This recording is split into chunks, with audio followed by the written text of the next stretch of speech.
Happy new year everyone, শুভ সকাল সবাইকে। বাইরে আজ এতটাই সুন্দর ওয়েদার ছিল যে চলে গেলাম আমরা সকালে নাস্তা করার জন্য। अभी हम लोग जा रहे हैं एक पंजाबी रेस्टोरेंट में पराठा खाने और मेरी दोस्त जा रही है मेरे साथ और हम लोग पहली बार ट्राई करने जा रहे हैं। তো আমি আমার ফ্রেন্ডের সাথে যাচ্ছি আজকে পরোটা খেতে 2025-এর ফার্স্ট কি বলে এটাকে breakfast with my friend with my Dubai friend. So let's go. আজকে আমরা টেস্ট করবো অ্যান্ড উইথ 5 দিরহাম। আজকে আমি বাজেট করছি 5 টাকায়, মানে 5 এডি তে আমরা কত হচ্ছে কী কী খেতে পারি ব্রেকফাস্টে এই টাইমে। Let's go. অবশেষে চলে আসলাম আমরা। রেস্টুরেন্টটা খুবই ছোট, সাদা মাটা। যেহেতু পাঞ্জাবি ধাবা ছিল, এখানে পরোটা থেকে শুরু করে সকল ধরনের পাঞ্জাবি অথেন্টিক খাবার পাওয়া যায়।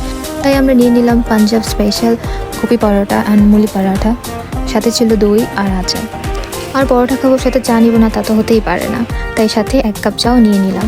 বিকেলের স্ন্যাক্স থেকে শুরু করে অনেক রকমের মিষ্টি সবই বলতে গেলে পাওয়া যায় তাদের কাছে।